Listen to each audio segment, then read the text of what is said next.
Hello दोस्तों, welcome to the studies Mayank. मैं हूं आपका मयंक। हम लोगों की यहां पर क्लास 7th NCERT पॉलिटी की MCQ सीरीज चल रही है। आज आपका यहां पर अध्याय 9वां है। यहां पर हम लोग बाजार में एक कमीज अध्याय से संबंधित प्रश्नों को देखेंगे। तो चलिए स्टार्ट करते हैं आज का वीडियो। देखते हैं हमें क्या क्या डिस्कस करना है यहाँ पर।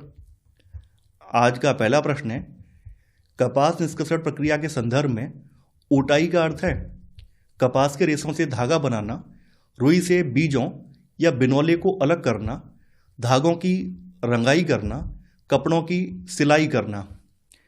जैसा कि आप लोग जानते हैं, कपास के उत्पादन में जो कपास का पौधा होता है, उस कपास के पौधे पर इसका फल डोडा आता है और डोडा जब पककर फट जाता है तो डोडे के भीतर रेशा यानी रुई और बीज होता है। चूंकि इसके अंदर बीज और रुई जो है फंसी हुई होती है, तो यहाँ पर रुई और बीज को अलग करने की जरूरत पड़ती है। तो किसान जो है इन फटे हुए डोडों को इकट्ठा करके ऊटाई की जगह पर ले जाते हैं, जिसको अंग्रेजी में जिनिंग कहा जाता है।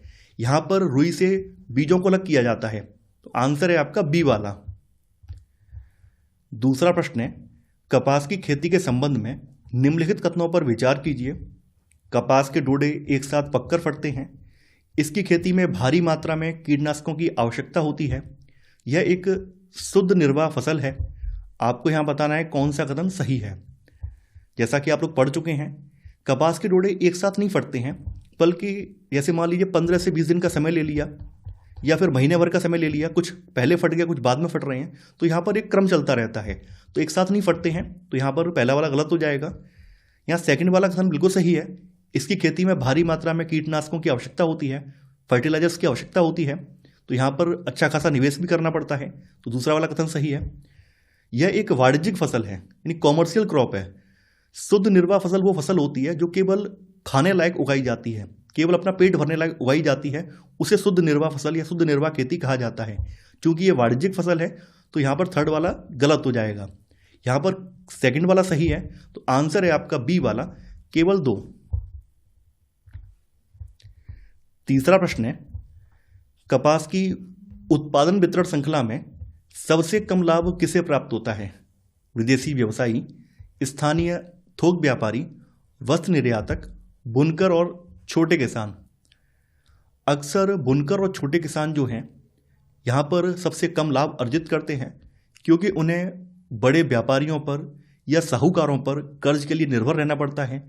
तो कर्ज के बोझ के तले दबने की वजह से ये मन मांगा दाम नहीं मांग पाते हैं, बाजार के मूल्य पर अपनी फसल नहीं बेच पाते हैं, या अपना जो कपड़ा तैयार किया है वो बाजार के कीमतों पर नहीं बेच पाते हैं, क्योंकि उन्होंने पूर्व में उनसे एक एग्रीमेंट के तहत लोन ले लिया है।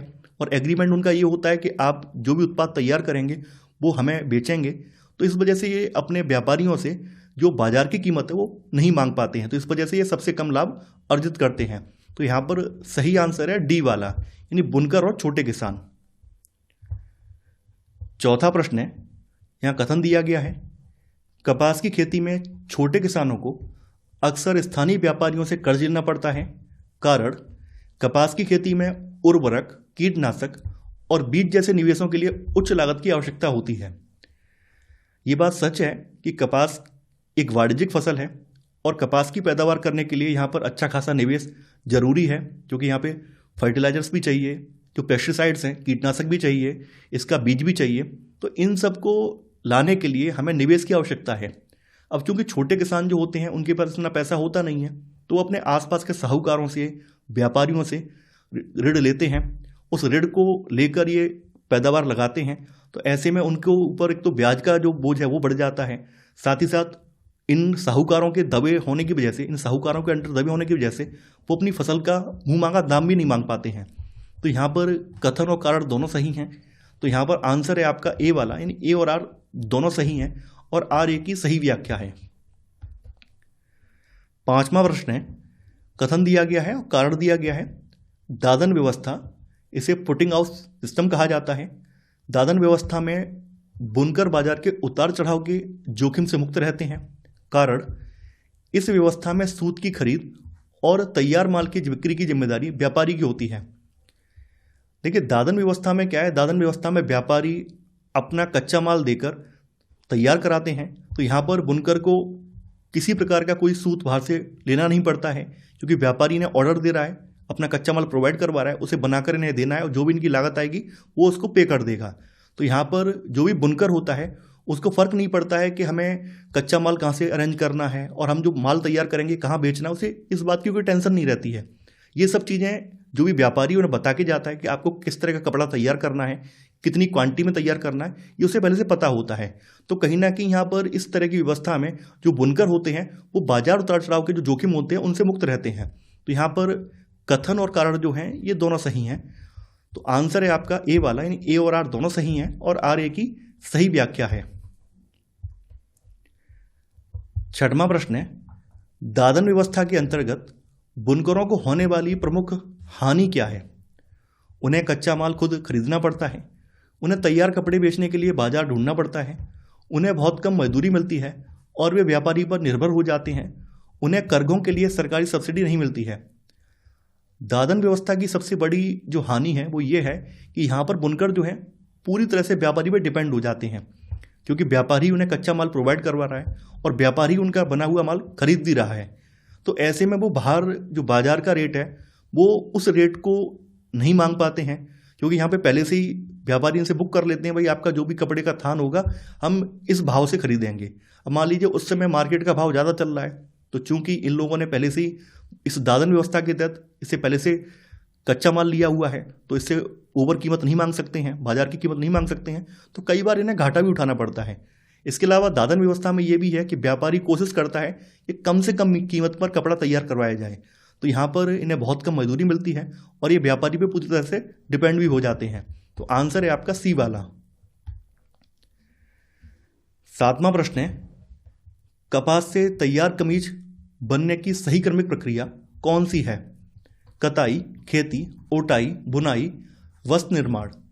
खेती, ओटाई, कताई, बुनाई, वस्त्र निर्माण, या खेती, कताई, ओटाई, बुनाई, वस्त्र निर्माण, या ओटाई, खेती, कताई, बुनाई, वस्त्र निर्माण। आप लोग जानते हैं कि सबसे पहले कपास की खेती की जाती है। खेती में इसका जो फल है डोडा, जब वो पककर फट जाता है तो उसमें से रुई और बीज को अलग करने के लिए फिर उसकी ओटाई यानी जिनिंग की जाती है। ओटाई करने के बाद यहाँ पे रुई के गट्ठर बना दिए जाते हैं। अब यहाँ से रुई के जो गट्ठर होते हैं ये कताई की जगह पे भेज दिए जाते हैं, यहाँ पर रुई को पिरोकर धागा बनाया जाता है और बाद में कताई से जो धागा तैयार होता है वो फिर आगे जाता है, बुनाई के लिए जाता है। यहाँ पर धागे में धागा जोड़कर जो है कपड़ा बनाया जाता है। फिर कपड़े को आगे ले जाकर कपड़े से विभिन्न प्रकार के जो अन्य उत्पाद हैं जैसे शर्ट, पैंट, ये सब तैयार किए जाते हैं। तो यहाँ पर सही क्रम है आपका बी वाला, यानी खेती, ओटाई, कताई, बुनाई और वस्त्र निर्माण। तो आंसर है आपका बी वाला। आठवां प्रश्न है, दादन व्यवस्था में मूल्य निर्धारण की शक्ति किसके पास अधिक होती है? बुनकर, किसान, व्यापारी, सरकार। चूंकि यहाँ पर व्यापारी बुनकर को कच्चा माल प्रोवाइड करवाता है और उनका बना हुआ माल खरीदता है, तो यहाँ पर सब कुछ व्यापारी के हाथ में होता है। तो यहाँ पर मूल्य निर्धारण की शक्ति जो है ये व्यापारी के हाथ में होती है। तो आंसर है आपका सी वाला। नौवां प्रश्न है, छोटे कपास किसानों को बाजार का भाव का लाभ न मिल पाने का प्रमुख कारण है? तकनीकी पिछड़ापन, ऋण आधारित विक्रय समझौता, उत्पादन की कमी, परिवहन की समस्या। जैसा कि आपने अध्याय में पढ़ा था कि कुरनूल की किसान स्वप्ना जो कि अपने एक स्थानीय व्यापारी से ऋण लेती है और व्यापारी पहले ही शर्त लगा देता है कि आपकी जो फसल तैयार होगी आपको हमें ही बेचनी पड़ेगी। तो जब वो फसल तैयार उसकी हो जाती है, जब वो बेचने के लिए उस व्यापारी के पास जाती है तो व्यापारी कहता है अम्मा मार्केट में जो 1800 रुपये का रेट चल रहा है। अब जो अम्मा है वो उनसे बहस भी नहीं कर सकती। अम्मा को पता है कि मार्केट में 1800 का रेट नहीं चल रहा है, मार्केट में 2400 रुपये का रेट चल रहा है। ये चूँकि व्यापारी से ने आगे भी कर्ज लेना है तो इस वजह से वो झुक जाती हैं, दब जाती हैं। तो यहाँ पर सबसे बड़ी समस्या ये है ऋण आधारित विक्रय समझौता। तो आंसर है आपका बी वाला। 10वां प्रश्न है, कपास के डोडे के अंदर क्या होता है? केवल बीज, केवल रेशा, रेशा और बीज, तेल। कपास के डोडे के अंदर रेशा यानी कि रुई और बीज यानी बिनोला, ये दोनों होते हैं। तो सही आंसर है सी वाला। 11वां प्रश्न है, जिनिंग प्रक्रिया का मुख्य उद्देश्य है धागा बनाना, बीज अलग करना, कपड़ा बुनना, रंगाई करना। जिनिंग का मतलब ओटाई से है। तो यहाँ पर जो डोडे के भीतर जो रुई और जो बीज होता है, बिनौला होता है, इन दोनों को पृथक किया जाता है। तो यहाँ पर बीज अलग करना, तो आंसर है आपका बी वाला। 12वां प्रश्न है, कताई का परिणाम होता है कपड़ा, सूत, गट्ठर, वस्त्र। ध्यान देने वाली बात है, यह कताई बोली गई है, बुनाई नहीं बोली गई, कताई बोली गई है। कताई का मतलब सूत बनाना, धागा बनाना। तो यहाँ पर रुई से धागा बनाने की जो प्रोसेस होती है, सूत बनाने की जो प्रोसेस होती है, इसको कताई कहते हैं। तो आंसर है आपका यहाँ पर बी वाला। 13वां प्रश्न है, पावर लूम और हैंडलूम का उपयोग किस प्रक्रिया में होता है? ओटाई, सिलाई, कताई, बुनाई। जैसा कि आप लोग जानते हैं कि पावर लूम और हैंडलूम जो हैं ये बुनकर इस्तेमाल करते हैं और इनका इस्तेमाल कपड़ों की बुनाई के लिए होता है। पावर लूम और हैंडलूम की मदद से जो है, पावर लूम जो है बिजली से चलने वाली मशीन है और हैंडलूम का मतलब हाथ से चलने वाला जो करगा होता है उसको हैंडलूम बोलते हैं। तो यहाँ पर जो होता है, जो भी धागा होता है, उस धागे को धागे के साथ पिरोकर कपड़ा तैयार किया जाता है। तो ये इसका संबंध बुनाई से है। तो आंसर है आपका डी वाला। 14वां प्रश्न है, कपास के फल को क्या कहा जाता है? कली, डोडा, फली या रेशा। कपास के फल को डोडा कहते हैं। तो आंसर है बी वाला। इरोड का कपड़ा बाजार भारत के किस राज्य में स्थित है? आंध्र प्रदेश, केरल, तमिलनाडु, कर्नाटक। देखिए, इरोड का प्रसिद्ध कपड़ा बाजार जो है ये दक्षिण भारत के तमिलनाडु राज्य में स्थित है। तो आंसर है आपका सी वाला। 16वां प्रश्न है, दादन व्यवस्था में सूत कौन उपलब्ध कराता है? सरकार, बुनकर स्वयं, व्यापारी, सहकारी समिति। तो यहाँ पर रॉ मटेरियल प्रोवाइड करने की जिम्मेदारी व्यापारी की होती है, तो सूत जो है व्यापारी प्रोवाइड करवाता है। तो आंसर है सी वाला। 17वां प्रश्न है, विदेशी ब्रांड के कपड़े भारत में ऊंची कीमतों पर क्यों बिकते हैं? क्योंकि भारत में कपास महंगा है, विज्ञापन और ब्रांडिंग के कारण, क्योंकि वे केवल रेशम का उपयोग करते हैं, क्योंकि बुनकर अधिक मजदूरी लेते हैं। देखिए, ब्रांड अगर कोई होता है तो ब्रांड कोशिश करता है कि मार्केट में उपलब्ध अन्य उत्पादों से अपने उत्पाद को बेहतर दिखाए या उसकी कुछ विशेषताओं का गुणगान करे।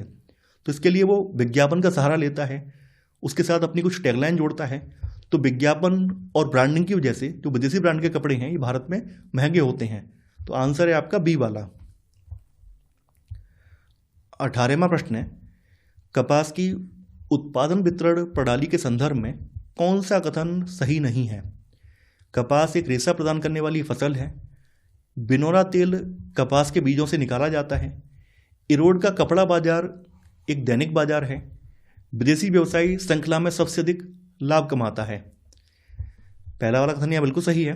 कपास एक प्राकृतिक रेशा है और कपास के पौधे से या कपास के जो फल होता है उससे इसका बीज भी प्राप्त होता है, इसको बिनौला कहा जाता है। तो बिनौला तेल जो है कपास के बीजों से निकाला जाता है। इरोड का जो कपड़ा बाजार है ये दैनिक नहीं बल्कि सप्ताह में 2 बार लगने वाला बाजार है। तो यहाँ सी वाला गलत हो जाएगा। यहाँ पर जो कपास की उत्पादन वितरण प्रणाली है इसमें जो विदेशी व्यवसायी हैं ये सबसे ज़्यादा लाभ अर्जित करते हैं। तो यहाँ पर डी वाला भी सही है। यहाँ पर जो गलत वाला है वो है सी वाला। तो आंसर है आपका सी वाला। 19वां प्रश्न है, बाजार में गरीबों का शोषण होता है, इस कथन का मुख्य आधार क्या है? ऋण और कच्चे माल के लिए अमीरों पर निर्भरता, बाजार में वस्तुओं की अधिकता, सरकारी हस्तक्षेप का अभाव, उपभोक्ताओं की कम संख्या। चूंकि गरीब जो हैं इन्हें कोई भी फसल उगाने के लिए या कोई भी कृषि का उत्पादन करने के लिए इन्हें पैसे की आवश्यकता पड़ती है, क्योंकि कृषि जो है निवेश मांगती है। तो इन्हें जो है अपने आसपास के जो भी साहूकार हैं, व्यापारी हैं, उन पर निर्भर रहना पड़ता है। तो यहाँ पर सही आंसर है ऋण और कच्चे माल के लिए अमीरों पर निर्भरता है, इसलिए इनका बाजार में शोषण होता है। क्योंकि चूंकि एक बार ये कर्ज जब ले लेते हैं तो इन साहूकारों और व्यापारियों के पैरों तले दब जाते हैं। तो जब इनकी फसल तैयार होती है तो इनसे ये मुंह मांगी कीमत भी नहीं मांग पाते हैं। तो आंसर है आपका ए वाला। 20वां प्रश्न है, दादन व्यवस्था में बुनकर को क्या फायदा होता है?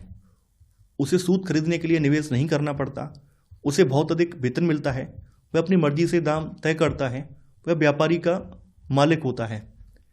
यहाँ पे फ़ायदा यही है कि यहाँ पर रॉ मटेरियल खरीदना नहीं पड़ता है, व्यापारी ही रॉ मटेरियल प्रोवाइड करवाते हैं। तो यहाँ पर सही आंसर है ए वाला, यानी उसे सूद खरीदने के लिए निवेश नहीं करना पड़ता। 21वां प्रश्न है, बाजार के संदर्भ में निर्भरता का क्या अर्थ है? एक दूसरे की मदद करना, ऋण, कच्चे माल और बिक्री के लिए दूसरों पर विवश होना, विदेशी यात्रा करना, अधिक पैसा कमाना।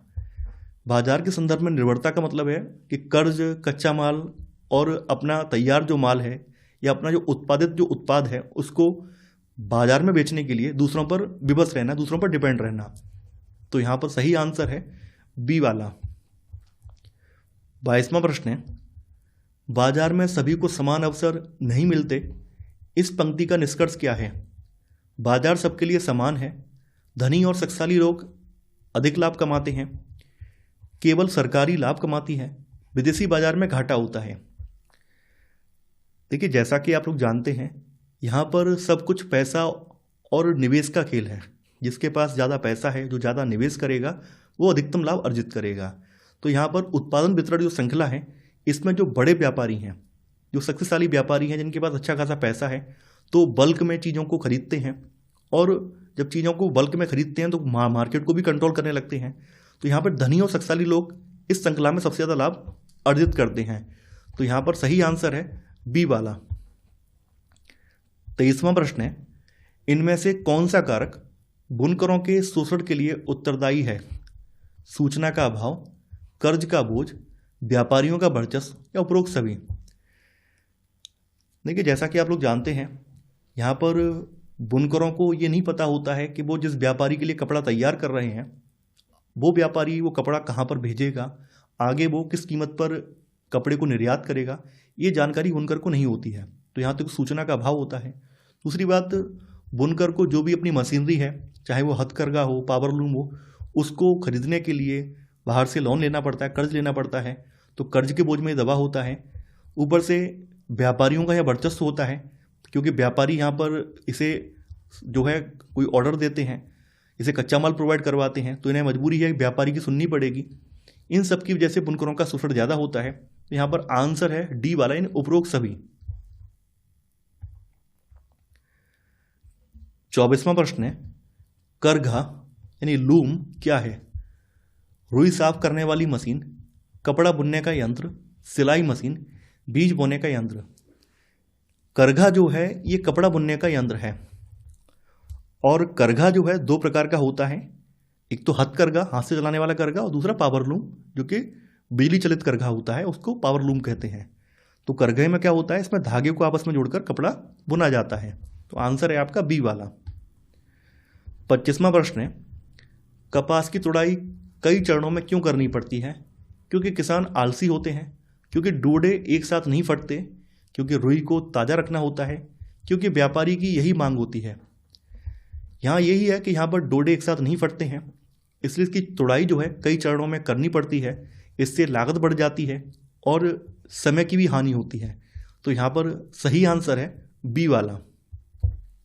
26वां प्रश्न है, कमीज के निर्माण में मूल्य संवर्धन का सही अर्थ क्या है? हर चरण पर वस्तु की कीमत बढ़ना, वस्तु का वजन कम होना, वस्तु का मूल्य ह्रास होना, केवल विज्ञापन करना। देखिए, मूल्य संवर्धन का मतलब है कि उत्पादन की प्रत्येक प्रक्रिया के बाद वस्तु की जो उपयोगिता है और उसका जो बाजार मूल्य है, इसमें वृद्धि हो जाना। तो यहाँ पर सही आंसर है ए वाला। 27वां प्रश्न है, सहकारी संस्थाओं के माध्यम से सरकार किसकी मदद करती है? केवल बड़े व्यापारियों की, विदेशी निर्यातकों की, बुनकरों और उत्पादकों की, केवल उपभोक्ताओं की? देखिए, जैसा कि आप लोग जानते हैं, सहकारी संस्था जो है, इसमें एक समान उद्देश्य वाले लोग मिलकर लाभ के लिए काम करते हैं। और सहकारी संस्थाओं के जरिए सरकार ये प्रयास करती है कि बुनकर और उत्पादक जो हैं, ये बड़े व्यापारियों के शोषण से बचे रहें। तो यहाँ पर सही आंसर है सी वाला। 28वां प्रश्न है, बुनकर सहकारी संस्थाओं का मुख्य उद्देश्य क्या है? बुनकरों को विदेशी बाजार में भेजना, बिचौलियों या व्यापारियों की भूमिका को समाप्त कर उचित मूल्य दिलाना, केवल मशीनीकृत बुनाई को बढ़ावा देना, केवल सूत का आयात करना। देखिए, बुनकर सहकारी संस्थाओं का मुख्य उद्देश्य जो ये मीडिएटर हैं, जो व्यापारी हैं या साहूकार जो भी हैं, इनको हटाकर सामूहिक विक्रय के माध्यम से, सामूहिक बिक्री के माध्यम से बुनकरों को उनके उत्पाद का उचित मूल्य दिलाना है। तो यहाँ पर सही आंसर है आपका बी वाला। 29वां प्रश्न है, बाजार में न्यायपूर्ण वितरण सुनिश्चित करने के लिए सहकारी संस्था कैसे काम करती है? वह सभी मुनाफे को केवल अध्यक्ष को देती है, वह सरकार से टैक्स नहीं लेती, वह सामूहिक रूप से सामग्री खरीदकर और बेचकर व्यापारियों को हटाती है, वह केवल मशीनों का प्रयोग करती है। देखिए, जो सहकारी संस्था है बुनकरों की, ये क्या करती है, ये सामूहिक रूप से सामग्री खरीदती है और जो भी तैयार उत्पाद होता है उसको बेचकर व्यापारियों को हटा देती है, और जो भी लाभ होता है वो जो भी सहकारी के सदस्य हैं उनमें वितरित हो जाता है, डिवाइड हो जाता है। तो यहाँ पर सही आंसर है सी वाला। 30वां प्रश्न है, गारमेंट एक्सपोर्टिंग फैक्ट्री में श्रमिकों की स्थिति कैसी होती है? अत्यधिक उच्च वेतन, केवल रोजमर्रा की जरूरतों लायक कमाई, सरकारी पेंशन सुविधा, सामाजिक सुरक्षा युक्त वेतन। जैसा कि आप लोग जानते हैं, जो भी प्राइवेट फैक्ट्रियां होती हैं उनमें जो भी वर्कर होते हैं, अधिकांश जो वर्कर होते हैं वो अस्थायी प्रकृति के होते हैं।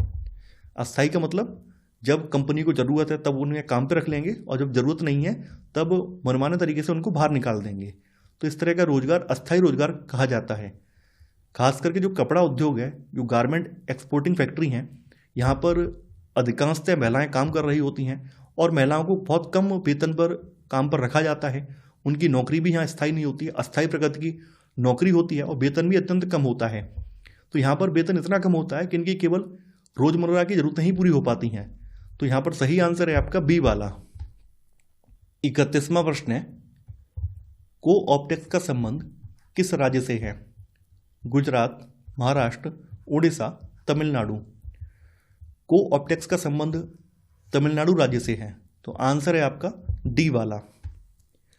32वां प्रश्न है, तमिलनाडु सरकार द्वारा संचालित को ऑप्टेक्स क्या है? एक उर्वरक कंपनी, हस्तकरघा बुनकर सहकारी समिति के माध्यम से कपड़े बेचने वाली दुकानें, एक निजी गारमेंट एक्सपोर्ट हाउस या कपास बीज अनुसंधान केंद्र। देखिए, तमिलनाडु सरकार जो है ये अपने को ऑप्टेक्स की दुकानों के माध्यम से जो बुनकर सहकारी समितियों का जो कपड़ा होता है उसको सेल कराती हैं। तो यहाँ पर सही आंसर है बी वाला, यानी हस्तकरघा बुनकर सहकारी समिति के माध्यम से कपड़े बेचने वाली जो तमिलनाडु राज्य सरकार की दुकान है उनको को ऑप्टेक्स कहा जाता है। तो आंसर है आपका बी वाला। 33वां प्रश्न है, तमिलनाडु सरकार स्कूल गणवेश यानी कि यूनिफॉर्म, इसके लिए कपड़ा कहाँ से खरीदती है? विदेशी कंपनियों से, केवल स्थानीय दुकानदारों से, पावरलूम बुनकर सहकारी संस्थाओं से या खादी वस्त्र भंडार से? देखिए, तमिलनाडु सरकार जो राज्य के स्कूल हैं वहाँ पर यूनिफॉर्म प्रोवाइड करवाने के लिए जो इनके स्थानीय सहकारी संस्थाओं वाले बुनकर हैं उनसे कपड़ा खरीदती है ताकि उनको भी बढ़ावा मिल सके और उनकी भी सहायता हो सके। तो यहाँ पर सही आंसर है सी वाला, यानी पावरलूम बुनकर सहकारी संस्थाओं से। 34वां प्रश्न है, बाजार में शक्तिशाली लोग कौन हैं? जो ऋण देते हैं और कारखाने चलाते हैं, जो खेतों में काम करते हैं, जो करघों पर बुनाई करते हैं, जो रुई की तुड़ाई करते हैं। बाजार में शक्तिशाली उन्हें माना जाता है जिनके पास पैसा होता है और निवेश करने के लिए क्षमता होती है। तो यहाँ पर सही आंसर है ए वाला, यानी कि जो ऋण देते हैं और जो बड़े बड़े कारखाने ऑपरेट कर रहे हैं उनको शक्तिशाली लोग माना जाता है। तो आंसर है आपका ए वाला। 35वां प्रश्न है, इनमें से कौन सा पक्ष बाजार श्रृंखला में मध्यम श्रेणी का लाभ कमाता है? छोटा किसान, बुनकर, स्थानीय व्यापारी या विदेशी ब्रांड? देखिए, जो स्थानीय व्यापारी होते हैं ये बुनकर और छोटे किसानों के जो उत्पाद हैं इनको खरीदते हैं और बाद में आगे निर्यात कर देते हैं। इन लोगों को जो है, जो निर्यातक कंपनियां हैं या निर्यातक जो गारमेंट कंपनियां हैं उनकी तुलना में बहुत कम लाभ मिलता है। ये इनका लाभ फिर भी छोटे किसान और बुनकर की तुलना में ज़्यादा होता है। तो ये मध्यम श्रेणी का लाभ कमाते हैं। तो यहाँ पर सही आंसर है सी वाला। 36वां प्रश्न है, सतत विकास लक्ष्य 8 का संबंध किससे है? स्वच्छ जल एवं स्वच्छता, अच्छा स्वास्थ्य और जीवन स्तर, उचित कार्य और आर्थिक वृद्धि, शांति और न्याय के लिए संस्थान। सतत विकास लक्ष्य 8 का उद्देश्य सभी के लिए गरिमापूर्ण रोजगार और समावेशी एवं सतत आर्थिक वृद्धि सुनिश्चित करना है। तो यहाँ पर आपका सही आंसर है सी वाला, यानी उचित कार्य और आर्थिक वृद्धि।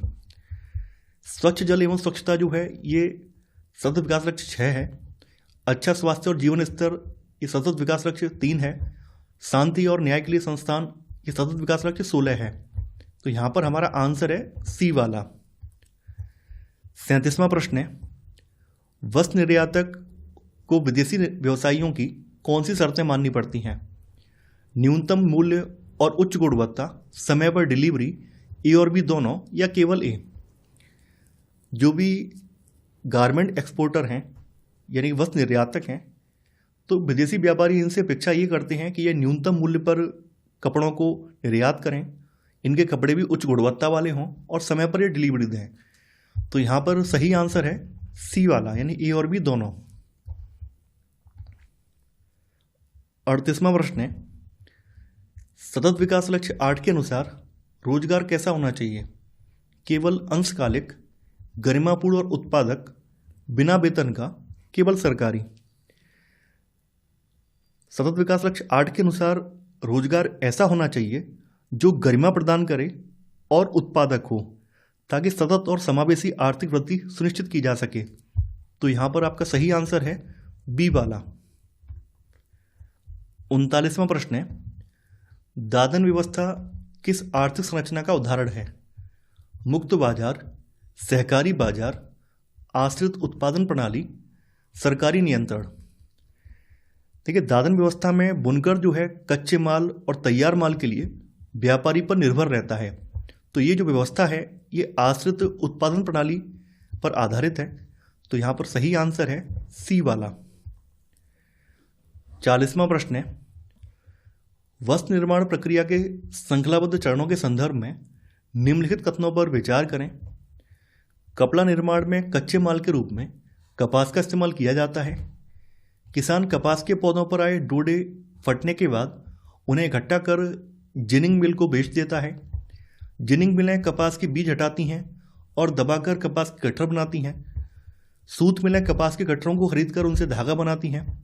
अंतिम प्रक्रिया में कपड़ा निर्माण इकाइयाँ सूत मिलों से धागा खरीदकर उनसे वस्त्र बनाती हैं। आपको यहाँ बताना है कौन सा कथन गलत है।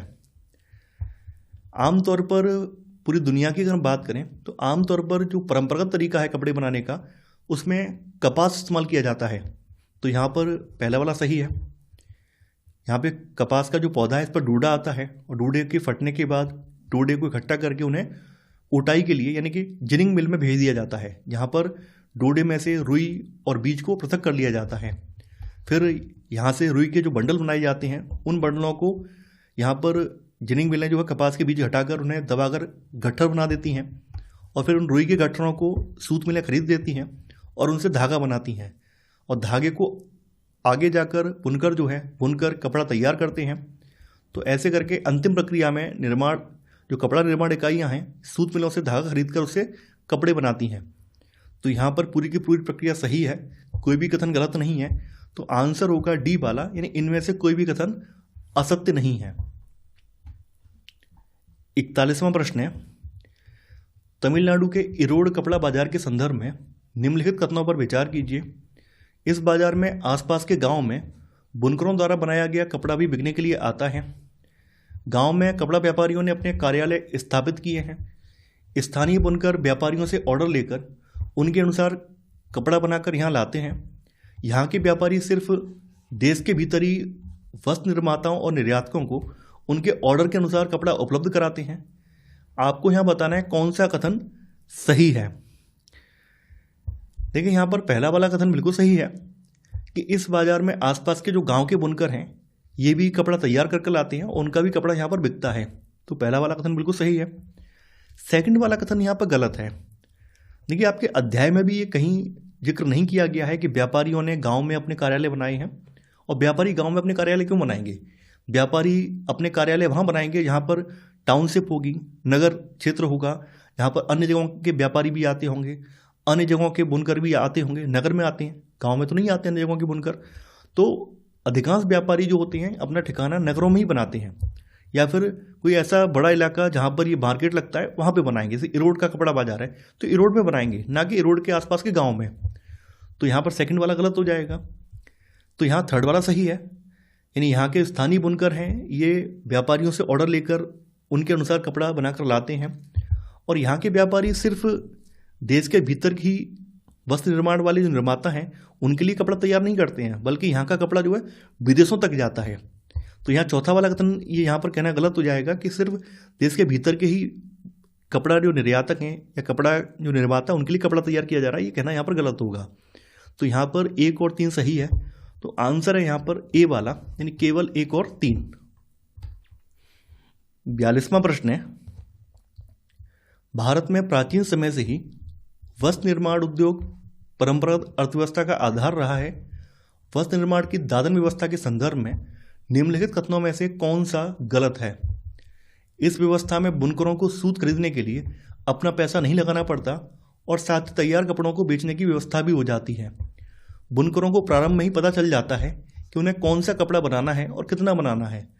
कच्चे माल को प्राप्त करने और तैयार माल की बिक्री के लिए भी व्यापारियों पर बनी निर्भरता के चलते व्यापारियों का बहुत वर्चस्व बन जाता है।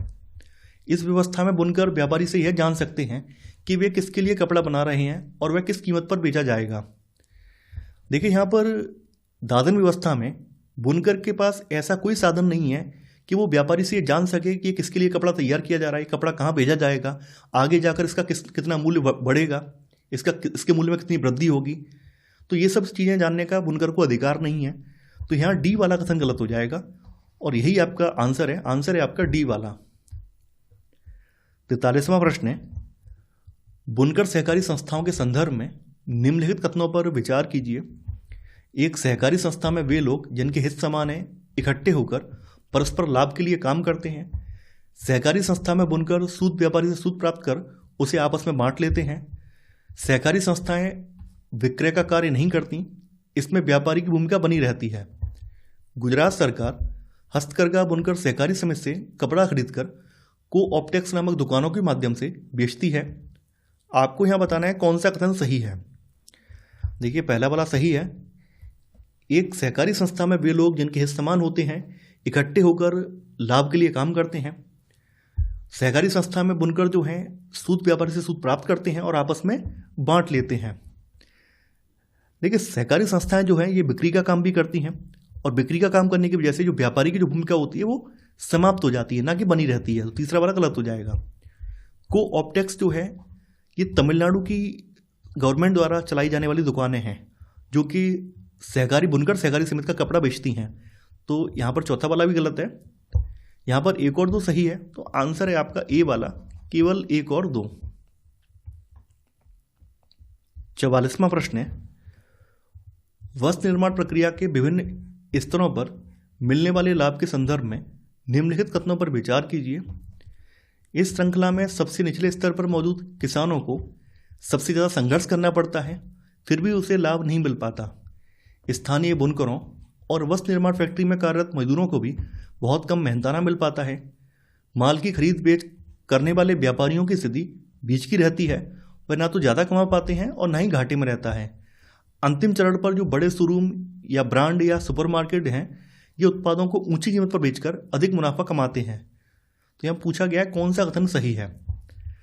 देखिए, किसान, स्थानीय बुनकर या फिर जो फैक्ट्री में काम करने वाले जो मजदूर हैं इन्हें बहुत कम मेहनताना मिल पाता है। ये मुश्किल से अपनी गुजरी चला पाते हैं। कई बार तो ये कर्ज से दबे रहते हैं। तो यहाँ पर 1 और 2 सही है। यहाँ पर जो बिचौलिए हैं, जो व्यापारी हैं, जो कि बुनकरों से या किसानों से फसल खरीदने वाले जो लोग हैं, इनकी स्थिति बीच की होती है। ये बड़े बड़े निर्यातकों या बड़े बड़े जो फर्में हैं उनकी तुलना में तो लाभ बहुत कम कमाते हैं, लेकिन फिर भी इन्हें जो है बुनकर या किसान की तुलना में अधिक लाभ होता है। तो यहाँ तीसरा वाला सही है। और अंत में जो सबसे बड़े व्यापारी हैं, खास करके जो बड़े शोरूम के ऑनर हैं या सुपरमार्केट हैं, ये उत्पादों को भारी कीमत पर, बड़ी कीमत पर बेचते हैं और अधिक मुनाफा अर्जित करते हैं। यहाँ पर सभी सही हैं, तो आंसर है आपका डी वाला, यानी उपरोक्त सभी। 45वां प्रश्न है, बाजार में समानता स्थापित करने और उत्पादन में संलग्न विभिन्न स्तरों के व्यक्तियों के हितों को ध्यान में रखते हुए प्रजातांत्रिक सरकारों और विभिन्न अंतर्राष्ट्रीय समूहों द्वारा उठाए गए कदमों के संदर्भ में निम्नलिखित कथनों पर विचार कीजिए।